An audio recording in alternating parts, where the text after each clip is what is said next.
visto lo visto, vista la actualidad, vista la amnistía, vista las cuestiones que sobre seguridad jurídica plantea, sobre igualdad entre los españoles, visto el plan económico que han presentado PSOE y Sumar, casi deberíamos haber titulado este OK Líderes los desafíos de la economía española ante la incertidumbre local, porque la incertidumbre local y nacional es esencial y es lo que estamos viviendo. Y eso es probablemente lo contrario a lo que necesita cualquier sistema económico, ¿no? Así es.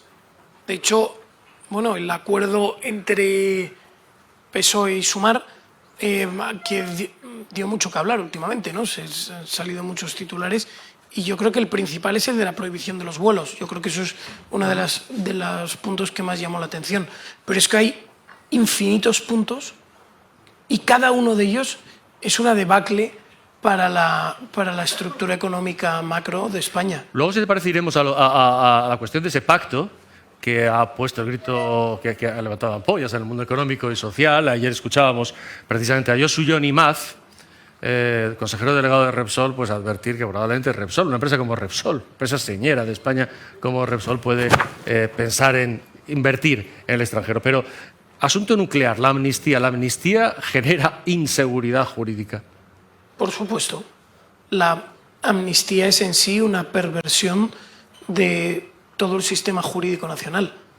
Un sistema jurídico, la certidumbre jurídica, se basa en que existan unas normas claras, evidentes, conocidas por todos, y se establezca una norma también clara y conocida por todos de que si tú incumples determinadas normas, estas normas tienen una sanción. Ahora bien, si por ser tú quien eres, esa sanción se te condona, se te levanta o se te concede esta amnistía, tú estás rompiendo la seguridad jurídica nacional, por definición.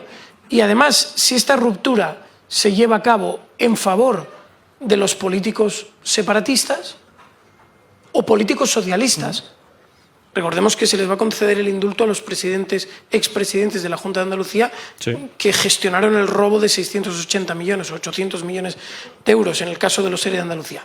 Pero si tú rompes estas normas siempre en favor de un tipo de sujetos, el mensaje que estás transmitiendo es que si tú perteneces a ese grupo de sujetos, obtendrás determinados beneficios. Y si no perteneces, pues no obtendrás esos beneficios. ¿A qué nos lleva esto? Nos lleva a que pues, todas aquellas empresas que estén asociadas a Junts per Cat, a Convergencia, como lo queramos llamar, pues podrán obtener un tratamiento laxo por parte de la justicia y aquellas que no pertenezcan obtendrán un tratamiento férreo por parte de la justicia. ¿España ofrece seguridad jurídica? No, está ofreciendo todo lo contrario. Todo lo contrario. Monse, por su responsabilidad en Vox como vicesecretaria de Acción de Gobierno, está en contacto precisamente con los gobiernos, tanto regionales, autonómicos, como locales, en ciudades de más de 50.000 habitantes. ¿Hay preocupación? Precisamente por ese contacto tuyo, muchas veces nos miramos excesivamente el ombligo en Madrid, ¿no? Y estamos pendientes de Madrid, pero hay preocupación, no sé, en Extremadura, en Castilla y León, por supuesto, en Murcia, en tantos sitios de España, por seguir siendo iguales que los catalanes, por ejemplo. Sin duda, ¿no? Que existe. ¿Lo detectáis? No solo es una preocupación, sino que es una certeza, ¿no? Y es una realidad.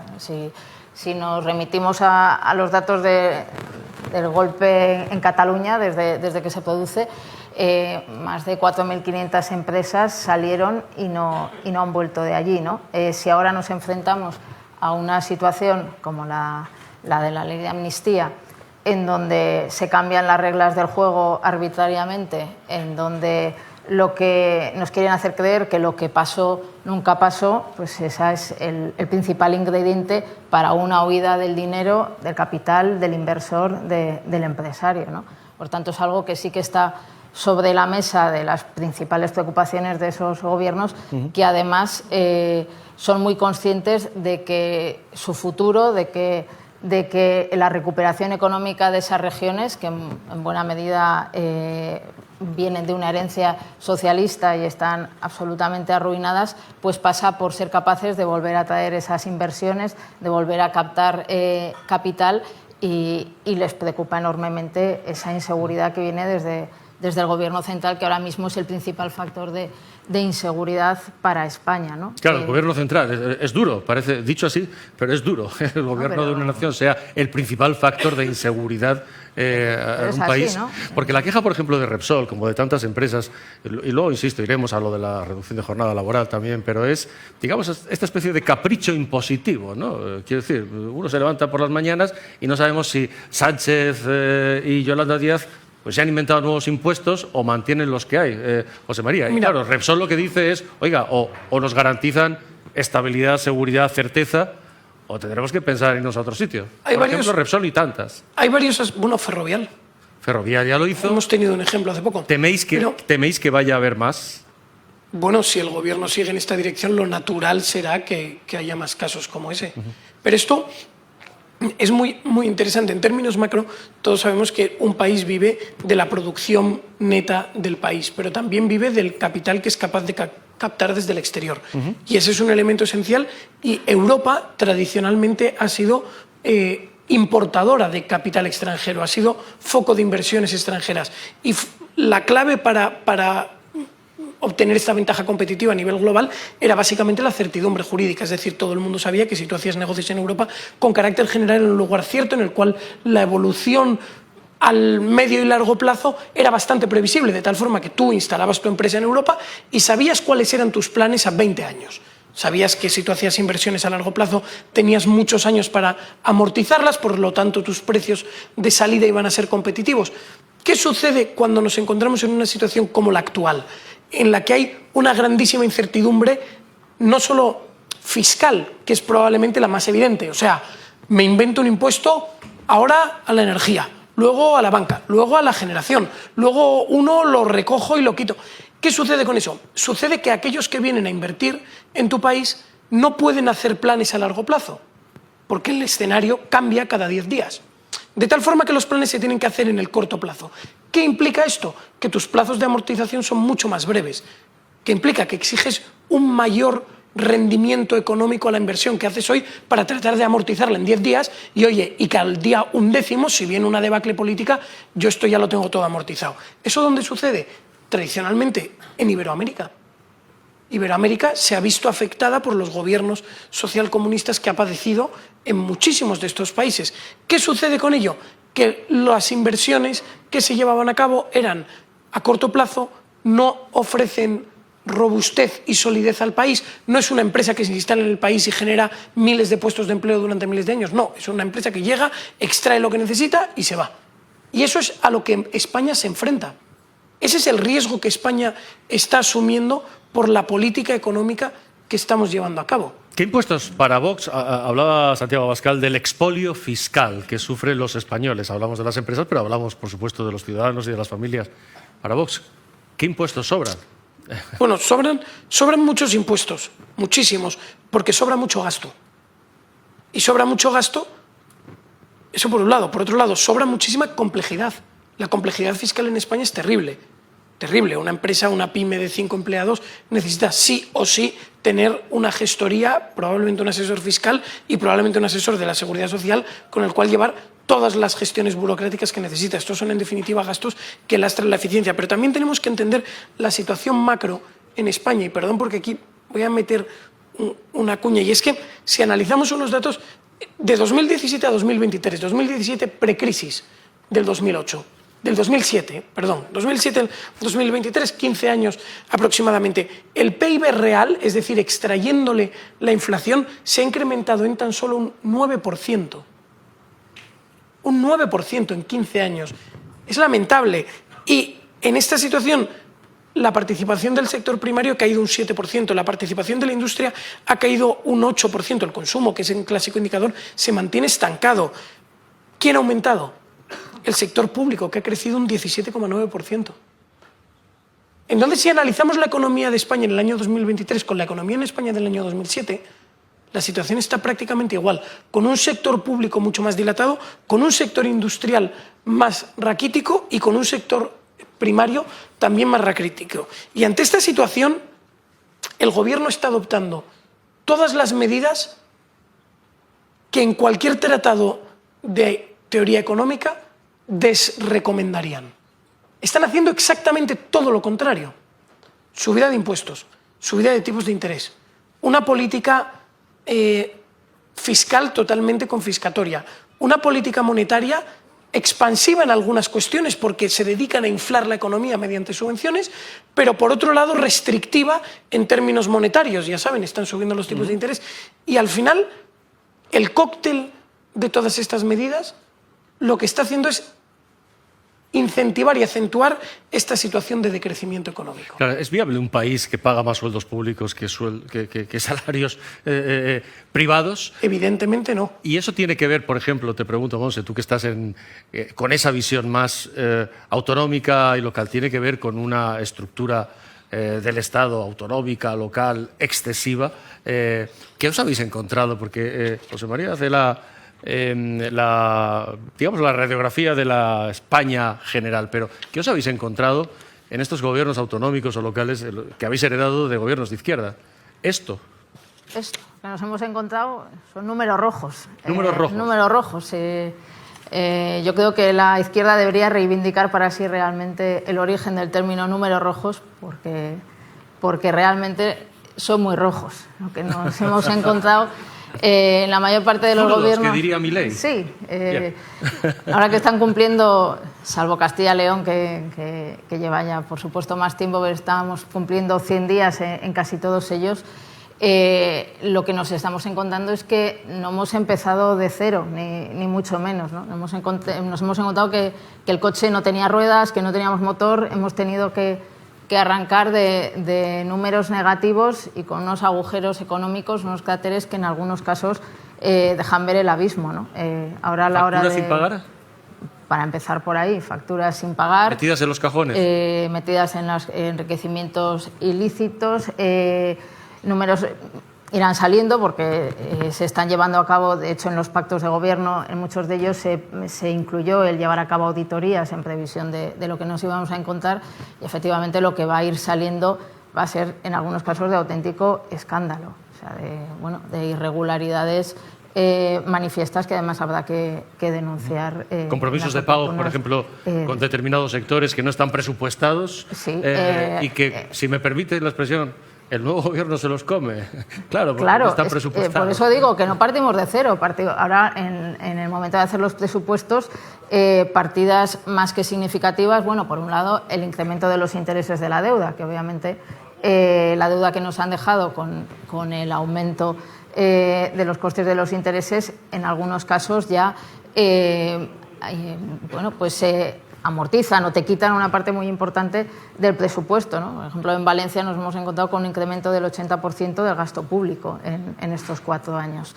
Ello va acompañado de unos incrementos de las plantillas funcionariales descabelladas, incremento de altos cargos. Bueno, pues también en la Comunidad Valenciana, en estos primeros 100 días, una medida que se ha adoptado es reducir al 50% el número de asesores y de altos cargos que hay en el Gobierno. Bueno, supone un ahorro de ya más de 20 millones de euros. Bueno, pues eso repetido en Aragón, en Extremadura, en Baleares. Y esto responde, José María, a este plan económico de la izquierda, por llamar plan a esto, ¿no? O este modelo responde a un modelo político. Quiero decir, esto de la subvención, la paga, precisamente es un modelo político que lleva a situaciones como la que vivimos en Andalucía durante 40 años, o más recientemente lo que hemos vivido en Argentina, el peronismo, ¿no? Que ha reaccionado con el plan Platita y estas cosas y consigue remontar a última hora. No me cabe ninguna duda. La izquierda tiene un plan, sabe que puede conseguir voto cautivo, sabe que eso funciona y lo practica y lo ejercita.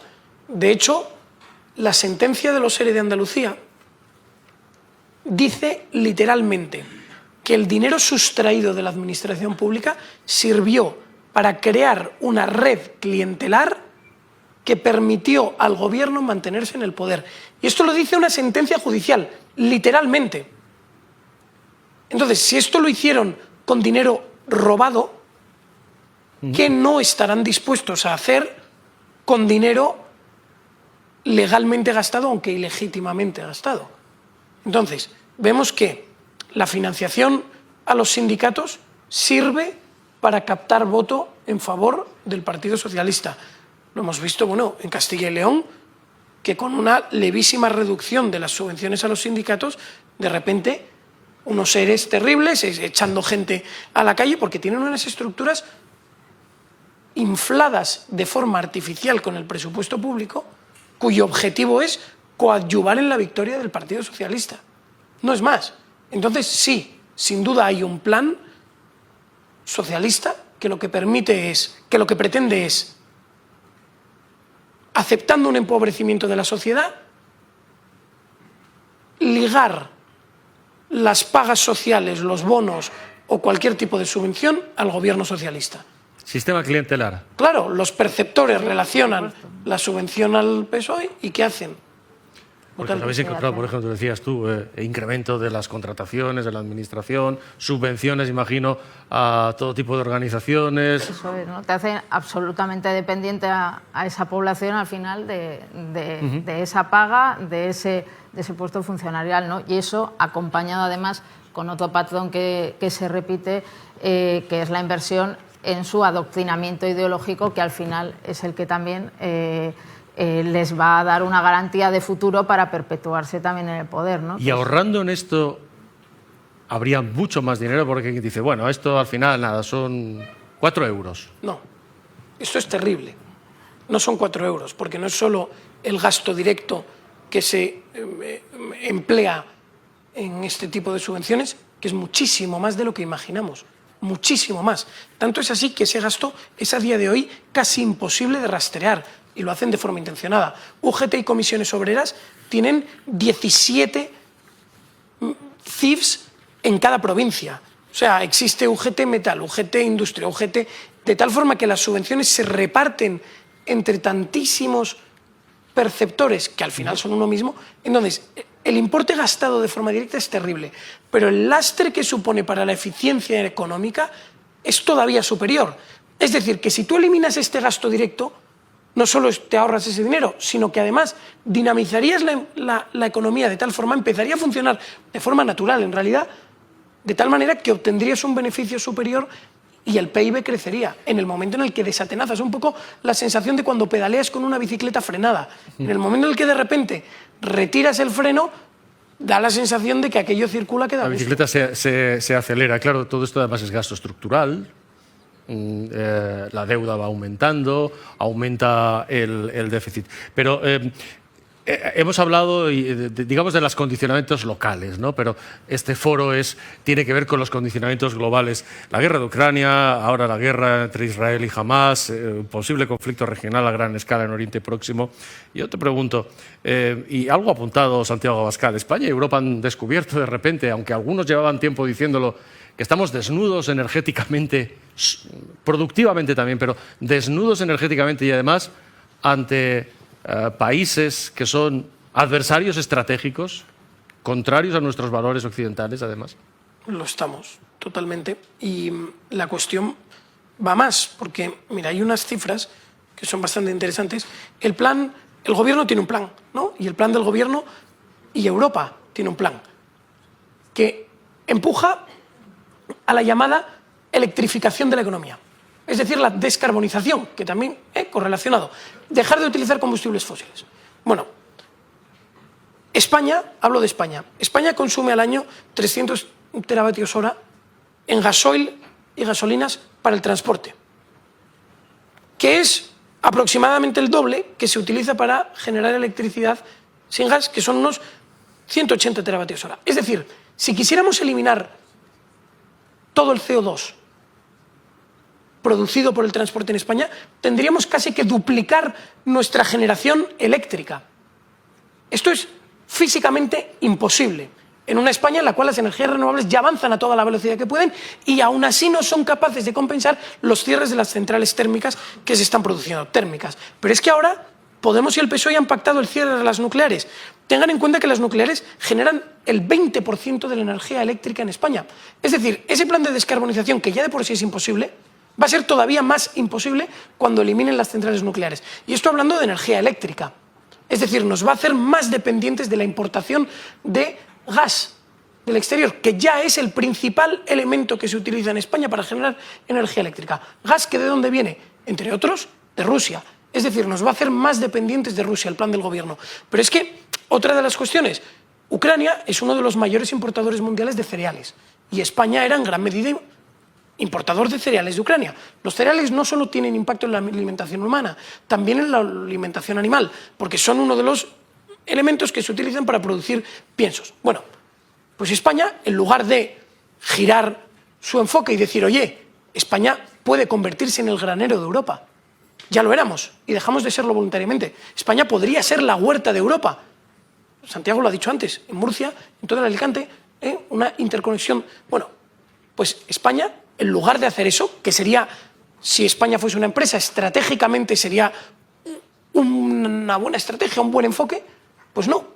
España ha decidido externalizar su producción agrícola, entre otros, en Marruecos, España y la Unión Europea. Entonces, ante una situación que podría ser una oportunidad para España y para Europa, estamos adoptando todas las estrategias que en lugar de aprovechar esa oportunidad lo que estamos es convirtiéndola en una amenaza. Que afecta, por ejemplo, a sectores, y Castilla y León además lo sabe, y lo citabas, la agricultura, la ganadería, todo este tipo de factores. ¿Qué está haciendo Vox desde los gobiernos de coalición para implementar medidas en este sentido, el mundo energético, respecto al plan de Vox, como que cambien el modelo? Porque en definitiva Vox lo que pretende es cambiar un modelo energético. En primer lugar, defenderse, una vez más, ¿no? Defenderse del gobierno central, porque ahora mismo es el mayor obstáculo para poder llevar a cabo ese cambio de políticas, ¿no? Luego, el vicepresidente de Castilla y León, que está aquí, lo podrá detallar mejor, pero una de las batallas que llevamos allí pues es conseguir que el gobierno central autorice la apertura de la mina de Retortillo, de uranio de Retortillo, de Berkeley, España, ¿no? Reiteradamente el gobierno de Sánchez pues, le ha negado esa autorización. Está todo listo para empezar una explotación que no solo permitiría proveer de uranio, sino además dinamizar una zona que ha quedado absolutamente degradada pues, con el cierre de la minería y demás en Salamanca, y que sería fundamental, ¿no? Hablábamos antes de inseguridad jurídica, pues el día de las elecciones autonómicas y cuando Sánchez anunció el adelanto electoral, las acciones de Berkeley se dispararon por la expectativa que habría un posible cambio de gobierno en España, pues abriendo el horizonte a esta inversión, ¿no? De esta empresa. También en Castilla y León está en construcción la única presa que hay en España ahora mismo en construcción, ¿no? Otra obra que se ha iniciado desde que Vox está en el gobierno. En Extremadura, con los votos de PP y Vox, recientemente se aprobó pedir la prórroga de la central nuclear, ¿no? Quiero decir que sí que se están llevando a cabo iniciativas políticas, pero con el freno de que al final, en buena medida, pues la política energética viene condicionada y limitada por la normativa estatal, ¿no? Claro, José María, escuchamos al presidente Sánchez hablar constantemente. Ha tenido que afrontar un COVID, ha tenido que afrontar una guerra, ahora viene la situación en Oriente Próximo. ¿No se ha beneficiado, te pregunto, el presidente Sánchez de estas situaciones que él dice que han sido un problema para él, para tener barra libre, para esto que hablabais antes, ¿no? Para que no haya reglas de gasto? Llegó el COVID, hubo que hacer frente al COVID, se evitaron las reglas de gasto. Cuando ya parecía que se iban a volver a poner las reglas de gasto, llegó la guerra de Ucrania, con todo este problema además que describís, y ha sido barra libre. ¿Ha tenido suerte el presidente Sánchez con la pandemia y con la guerra de Ucrania? Bueno, sin duda. El presidente, el gobierno de España, dada la situación primero de COVID y después la guerra de Ucrania, no se han repuesto los niveles de gasto que se habían aprobado en España, pero que venían determinados por Europa, no se han vuelto a recuperar, de tal forma que el nivel de gasto está absolutamente disparado. Pero hay más medidas que, analizadas individualmente, pero luego vistas en conjunto, están permitiendo al gobierno maquillar de forma absoluta la situación en España, que al final es un poco como un corredor que va dopado y que en el momento en el que se le retire esos aditivos, el agotamiento y la extenuación va a ser casi mortal. Pensemos, los créditos ICO, ¿vale? Los créditos ICO en origen se concedían solo para salir de la situación puntual del COVID. Pues esos créditos ICO se han ido prorrogando, son unos avales que concede el Instituto de Crédito Oficial, de tal forma que los bancos pueden conceder unas líneas de crédito superiores a la empresa avaladas por el Instituto de Crédito Oficial. Esto lo que hace es que permite a los bancos, por un lado, sanear, entre comillas, sus cuentas, es decir, una cuenta de crédito que la empresa tenía avalada con sus activos, a partir de ahora está avalada también por el Instituto de Crédito Oficial. La calidad crediticia de esta cuenta de crédito se incrementa y el banco puede extraerla de sus balances de tal forma que maquilla sus cuentas. A los bancos les viene muy bien. Mantiene unas líneas de crédito y el problema va a ser qué sucederá cuando esas líneas de crédito empiecen a recobrarse. Porque muchas de estas empresas están en una situación de concurso contable. Pero esa regla que existía también se ha suspendido en origen por el COVID, pero a día de hoy se ha prorrogado esa suspensión. Es decir, empresas que tradicionalmente en España tendrían que haber presentado concurso por presentar una situación contable que no les permite básicamente hacer frente a sus deudas. En España se establecía que tenías que presentar un concurso para que se empezasen a analizar esas deudas y poder salir de esa situación. Bueno, esa situación se ha suspendido. Nos encontramos con que en España hay numerosísimas empresas que están en un estado básicamente como muertos vivientes, dopados primero porque no tienen que presentar el concurso, segundo por los créditos del ICO. ¿Y qué va a suceder? Que el día en el que estas normas vuelvan a estar vigentes, la caída va a ser espectacular, es decir, la sensación de agotamiento de ese corredor que venía dopado va a ser terrible, quizás mortal. La previsión económica de Vox es esta, es que este globo le estallará a Sánchez como le estalló en otras circunstancias a ZP. Bueno, puede ser, o puede ser que le estalle al siguiente gobierno que llegue. Que lo herede del siguiente. Claro, que eso es lo que ha sucedido en las comunidades autónomas. Ellos inflan el globo y cuando llega alguien, la patata caliente se la pasan al que viene. Y oye, el que venga detrás, que se apañe. Y esa es la realidad. Y viene detrás una administración responsable que intenta solucionar y sanear la situación con un esfuerzo evidente y entonces culpan a los siguientes del esfuerzo para obtener ellos de nuevo el gobierno y volver otra vez a la situación. ¿Qué previsión de futuro harías a los próximos meses? De forma, a modo de titulares, para la economía española. La situación pinta complicada, pero va a depender mucho del flujo de dinero que siga llegando desde Europa. Porque mientras ese flujo de dinero continúe, estimular la situación va a ser todavía posible. ¿Pero dónde están los fondos europeos? Ayer preguntaba, estaba aquí Juan Bravo y preguntó a los presentes, y sabemos que hay representantes o gente que tiene empresas, etcétera. ¿Dónde está? ¿Alguien ha recibido fondos europeos? Y no hubo nadie que levantara la mano porque no había recibido. ¿Dónde están los fondos europeos? Se está perdiendo una enorme oportunidad. Bueno, una parte muy importante de los fondos europeos está yendo directamente a la administración pública. ¿Cómo si nos explica que haya habido un 20 y tantos % del incremento de la contratación pública? Claro, hay mucho dinero que se queda directamente en proyectos ejecutados por la administración pública. Una proporción no despreciable. Que luego la principal parte que tendría que haber ido a la empresa no está llegando, desde luego. Pero lo que está permitiendo es, pues eso, dopar a la administración pública que sigue regando con dinero público a la economía. Pero es más, aunque los fondos europeos no hayan llegado, está encima de la mesa la promesa de que llegarán. Y eso lo que hace es permitirte continuar. Y aquí el símil un poco del caballo y la zanahoria. El caballo, aunque esté agotado, como ve la zanahoria delante, todavía avanza unos metros más. El problema va a ser qué va a suceder cuando el caballo alcance la zanahoria y se dé cuenta de que aquello era un espejismo. ¿Qué va a pasar cuando todas las empresas españolas que a día de hoy están iniciando proyectos de inversión gordísimos con la promesa de que van a ser financiados por los fondos europeos y que cuando llegue el momento de cobrar se van a dar cuenta de que no existen tales fondos europeos? Pienso en concreto, ArcelorMittal está llevando a cabo una remodelación completa de la acería que tiene en Asturias. ¿Y qué va a suceder cuando no lleguen los fondos públicos? La situación va a ser muy complicada. Hablabais del pacto del PSOE con Sumar. ¿Se puede gobernar, Montse, demonizando a los empresarios constantemente? ¿Se puede crecer, avanzar, demonizando a los empresarios y cabreándolos y no escuchándoles? Pues parece difícil, ¿no?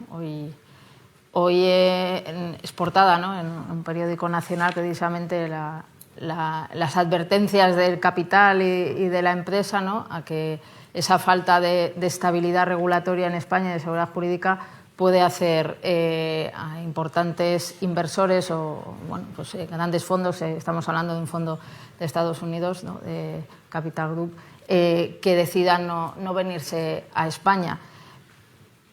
Evidentemente no se puede pensar en un país de futuro así, pero el Gobierno y todas sus terminales mediáticas sí trabajan por hacernos creer que esto es posible, ¿no? Ayer por la noche, en un programa de televisión, no voy a decir cuál es, pero es fácil imaginárselo, a medianoche, leyendo las portadas de los periódicos del día siguiente, leían este titular de la advertencia de un fondo americano del riesgo de falta de estabilidad en España, y respondía el presentador: pues que no vengan, si no quieren que no vengan. Hombre, si ese es el planteamiento, si ese es el mensaje que queremos lanzar a la opinión pública española de que se puede vivir así, pues es evidente que no.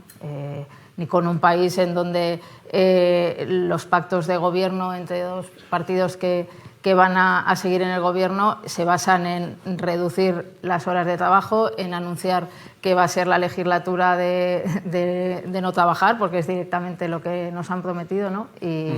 Y con menos vuelos y todos en patinete, ¿no? Pues hombre. Esto de los vuelos, claro, prohibir. Prohibir es la palabra clave del modelo económico de la izquierda. José María, Monse, me da igual. Sin duda, ¿no? Y es un poco el mensaje, o a lo que hemos venido también a los gobiernos. Desde la llegada de Vox, nuestro planteamiento es devolver la libertad de circulación, la libertad lingüística, la libertad de opinión, la libertad de religión, recuperar las tradiciones, la libertad para que cada uno pueda decidir cómo quiere vivir, dentro obviamente de un marco jurídico y de seguridad, ¿no? El marco jurídico es necesario, pero el control y la regulación excesiva va en contra de la evolución económica, va en contra de la fluidez del dinamismo económico. José María. Sí, volvemos al símil de la bicicleta frenada. La bicicleta tiene que tener un freno, tiene que haber una regulación, desde luego, pero esa regulación no puede estar atenazando el funcionamiento del mecanismo económico. Entonces, al final, hoy nos encontramos con una administración que realmente es un lastre y no un apoyo, no un marco de seguridad para la economía. Ajá, ¿y la reducción de jornada laboral es viable con los niveles de competitividad que tiene nuestra economía y de productividad? Bueno, ¿es viable la reducción España, de la jornada laboral que prometen, en España, y prometen y nunca, en realidad, nunca llega? En España, las pymes, autónomos, rozan el 80% de las empresas que hay en España. Entonces, ¿el gobierno le va a decir a una pyme que se dedica a instalar aires acondicionados que a partir de ahora solo trabaje 37 horas? Es decir, el señor, que al final es un autónomo que tiene otros 2 empleados que instalan aires acondicionados, le va a decir: oiga, usted hoy ya no puede instalar otro aire acondicionado. Oiga, que es que facturo con esto 400 euros. No, pues hoy ya no. Y la facturación, ¿es a quién la va a suplir?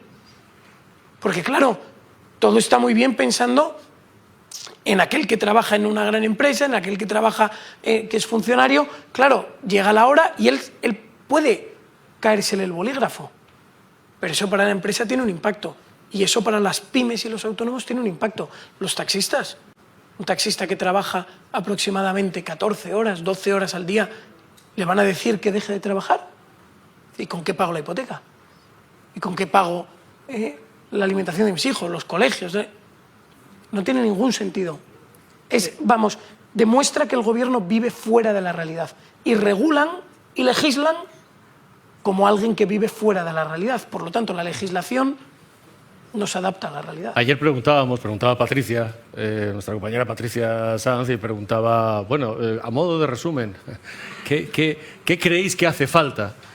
Y hubo unanimidad en la respuesta. Lo primero, un cambio de gobierno. No es una medida económica, pero es una medida política esencial para que cambie el rumbo del país. Sin duda. Sin duda, como creo que está quedando de manifiesto, ¿no? Al final todo redunda una vez más en el gobierno, todo acaba en los impedimentos, en el bloqueo, en la inseguridad que genera el peor gobierno de la historia democrática de España, ¿no? Creo que... José María. Pues sí, totalmente, vamos. Es Fue una respuesta un cambio de espontánea. gobierno es el Preguntó primer paso. Y estaba Ruiz Jarabo, dijeron cambiar de gobierno, porque realmente al final es un gobierno que no tiene un proyecto, sino que va chapoteando, buscando acontentar a unos, a otros y hasta 15 o 20, ¿no? También es importante entender que hace falta cambiar el gobierno, pero ¿a qué gobierno? Porque no vale de nada cambiar nombres, cambiar colores para que todo siga igual. En la novela El gato pardo. Eso tampoco nos sirve para nada. Entonces no vale de nada que el nuevo gobierno que entre mantenga el adoctrinamiento en los libros de texto de los estudiantes. No vale de nada que el nuevo gobierno que entre mantenga las leyes de memoria histórica. No vale de nada que el nuevo gobierno que entre mantenga la ley trans, etcétera, etcétera, etcétera, de cada una de las comunidades autónomas o de la nación. Entonces, ¿hace falta un cambio de gobierno? Sí, pero para darle un cambio de rumbo a la política del país, no para mantenerla igual, porque entonces el cambio de gobierno no nos serviría para nada. Y en eso el PP sería lo mismo que el PSOE. He puesto varios ejemplos y en algunas comunidades autónomas en las que Vox no participa en el gobierno, pues se producen los ejemplos que he citado. Bueno, no tenemos más tiempo, tenemos que continuar.